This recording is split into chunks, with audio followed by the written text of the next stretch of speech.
Hello, AP class. We're trying something a little different today.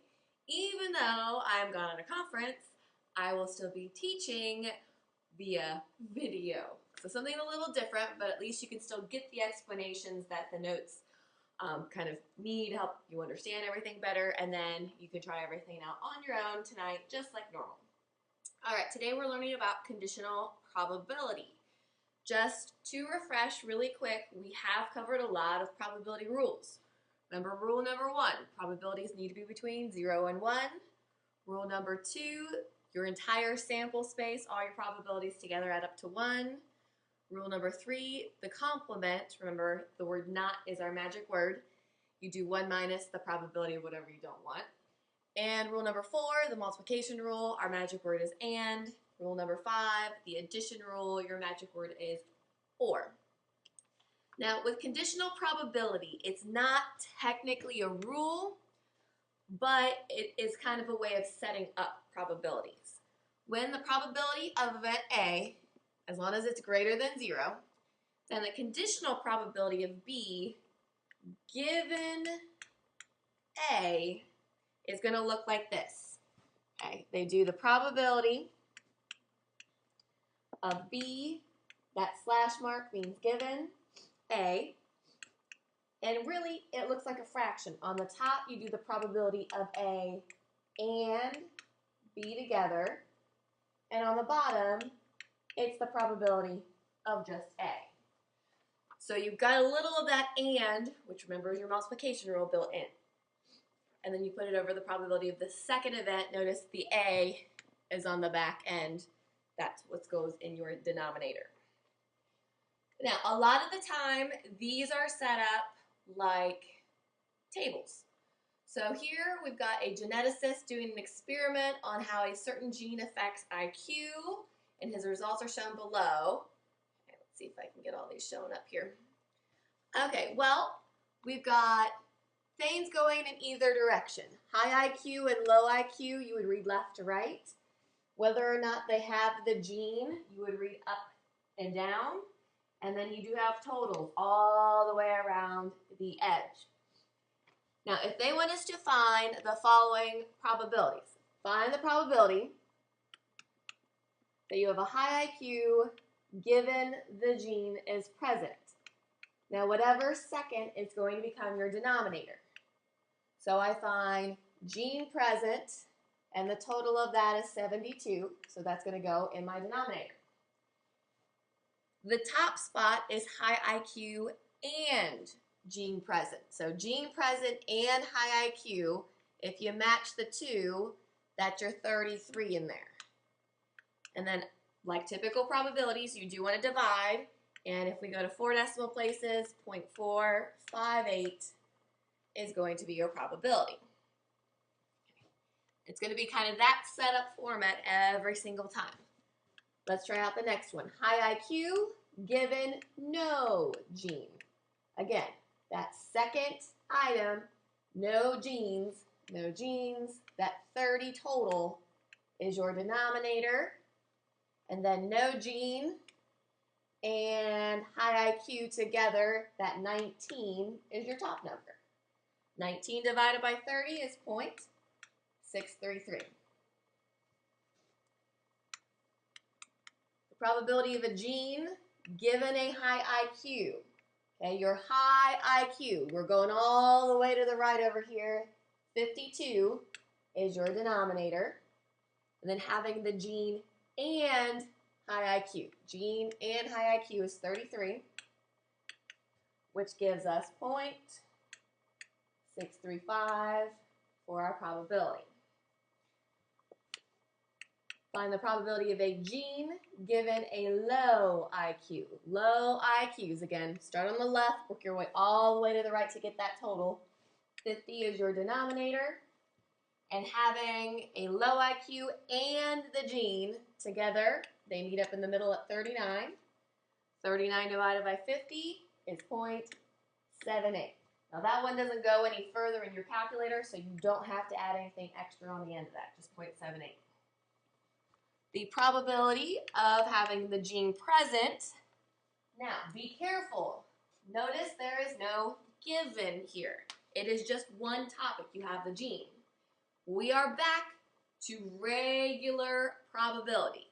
The people who have the gene present, there are 72 of them out of the grand total over here of 102. So 72 divided by 102 is 0.706. And then the last one down here, the probability that you have a high IQ, again, it's one item. You're back to regular, traditional probability. High IQs, well, if you find your total, there are 52 out of the grand total of 102. That is a probability of 0.510. And I did round that one, which is why that 0 is in that third spot. So there's kind of a lot of setups. You got to remember, are you given or not? Do you have kind of two things? So if I go back up to the top here, you see that given? This is really going to be your magic word, given. Let's try out some more here. All right, we've got students at the University of New Harmony received 10,000 course grades last semester. And the table is breaking them down by grade and also within which school within the university that they taught the course. So I'm going to pull this down so we can look at this a little closer. Now, I find it easier if I divide everything up, so I'm going to go in here and just say, okay, I'm going to give myself little divisions. And the total kind of gets mixed in there as well, so I'm going to make sure that they're kind of on the outer edges. That way I can kind of focus in on totals versus the inside part of the table just a little bit better. Okay, so if I'm looking at the first probability they want me to find here, find the probability that you have an A grade given you went to the liberal arts college. Again, whatever is second is going to become your denominator. So I find liberal arts, and I have a total of 6,300. That is going to be my denominator. But liberal arts and getting an A, well, that 2142, that has both of those together. If I divide, I get 0.34. Find the probability that you were in the health college given, remember the slash here means given, you were below a B. Well, below a B, that's going to be our denominator, remember. Second item is the denominator. Below a B, my total is actually at the bottom here, that 3656. And below a B and doing the health college here, if I match them up, 588 will be my numerator. And when I divide, I get 0.161. Find the probability of health and a B grade. This is not a conditional probability problem. The word and, that means you are supposed to multiply. Okay? Now, traditionally, yes, you could do two fractions, multiply, and then get your answer. But if you're working within the table, just merge the two together already. That's what we've been doing in our numerators anyways. So health, and a B grade are going to match at that 630 in here. And because this is kind of an and problem, not conditional, we're going to put it over the grand total in the corner, that 10,000, and health and B grade, 630, yes. Okay, if I go in here and divide, I don't think my key is right.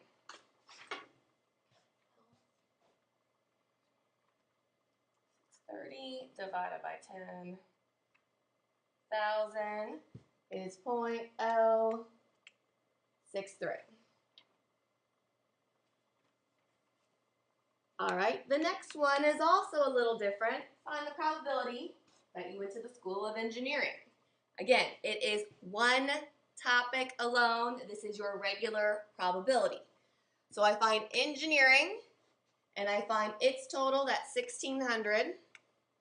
This is going to go over my grand total of 10,000, and I end up with 0.16 is my probability. And the last one here, engineering, given you had an A grade. So we're going back to conditional probability here. Given is our magic word. So A grade, which will be our denominator. An A grade, your total is that 3392. That's in our denominator spot. And an A grade and engineering together, 368 is our numerator. And when I divide, I get 0.108 as my probability. Be careful, they will do this, like this example tonight in homework. They'll give you a lot of conditional, but they'll throw in some of the older types of probability. Regular probability, just one topic, the and, there's a lot of different kind of approaches they're going to throw in there. They'll mix it up a little bit. Now, you can also use the multiplication rule, but these are kind of more complicated story problem-like problems. The general multiplication rule for any two events. Now they do kind of these weird symbols in here, but if you're going to do that kind of upside down U, which is really and, what we're going to do is the probability of A times the probability of B given A already occurred. So you kind of have to take into account, yes, you're doing two things in order, but the first one is affecting that second event, B. So you got a little bit more that you have to think about with these. Okay, now these are not going to look like chart problems. They're going to look like big story problems, which is exactly what we have here. 29% of internet users download music files, and 67% of downloaders say they don't care if the music is copyrighted. So the percent of internet users who download music and don't care about copyright event B is blank. So we need to kind of solve this problem. Well, we're trying to do the probability of A and B together. Download music and they don't care about the copyright.